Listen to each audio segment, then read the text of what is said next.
The Shining's Shelley Duvall posed in rare snap with a fan on Wednesday, 20 years after retiring from acting. The actress, 73, was left suffering mental health problems after starring in the film as Wendy Torrance, which led her to quit show business and become a recluse from Hollywood. Director Stanley Kubrick allegedly pushed Shelley harder than he did her on-screen husband, Jack Nicholson.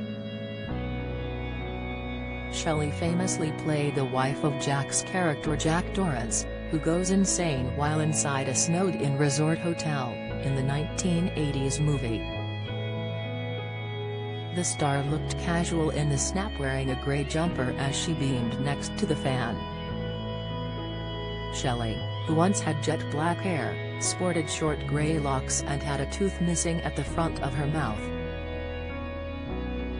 Shelley has previously hinted at her struggle with mental illness during the filming of The Shining, which was released in 1980 but took 500 days to film. Director Stanley allegedly pushed Shelley harder than he did her co-star Jack. The iconic filmmaker reportedly made the cast and crew isolate her, forcing her to redo scenes hundreds of times and not telling her what he and Jack were improvising so to scare her more. Duvall went on to star in several projects after The Shining, including 1980's Popeye opposite Robin Williams.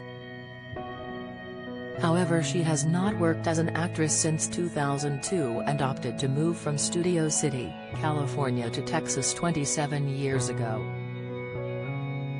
After staying out of the limelight for a decade and a half, Duvall revealed her struggle with mental illness in November 2016.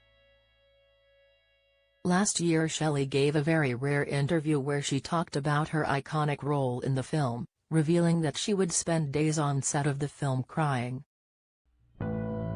Duvall, 71, who had last been seen during her appearance on Drive Phil in 2016, spoke to The Hollywood Reporter in Texas Hill Country near to where she resides, and discussed her grueling filming days with Kubrick, who was notorious for being a hard taskmaster, as well as looking back on her Hollywood career.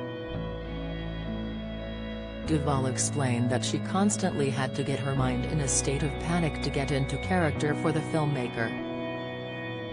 Duvall explained, Kubrick doesn't print anything until at least the 35th take.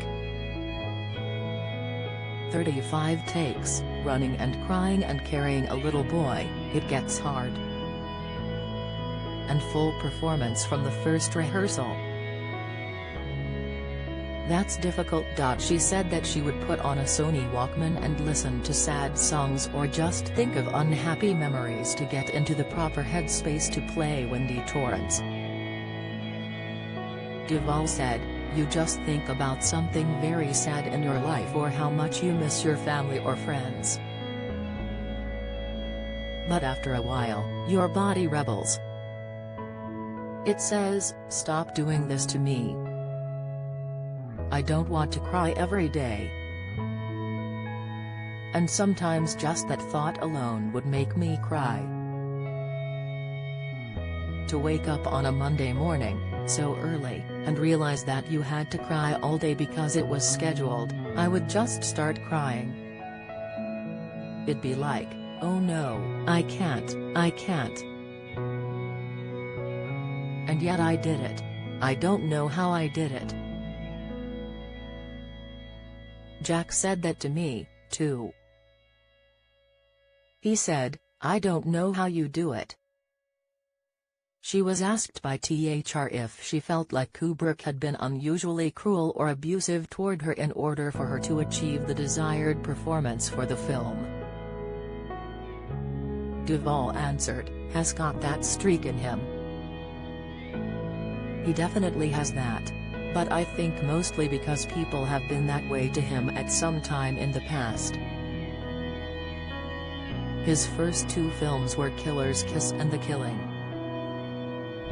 Writer of the piece, Seth Abramovich, asked the star to elaborate more on the subject, specifically when it came to the director's treatment of her. She seemingly does not hold any ill will toward Kubrick, as she said, "No. He was very warm and friendly to me. He spent a lot of time with Jack and me. He just wanted to sit down and talk for hours while the crew waited.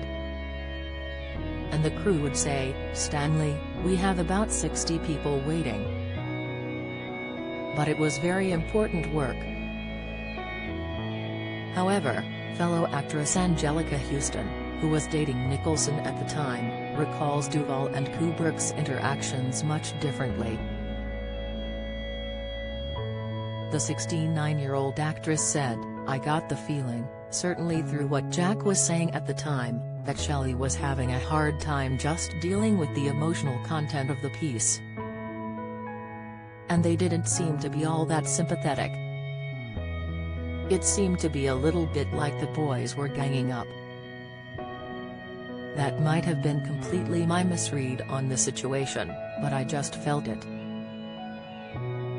And when I saw her during those days, she seemed generally a bit tortured, shook up. I don't think anyone was being particularly careful of her.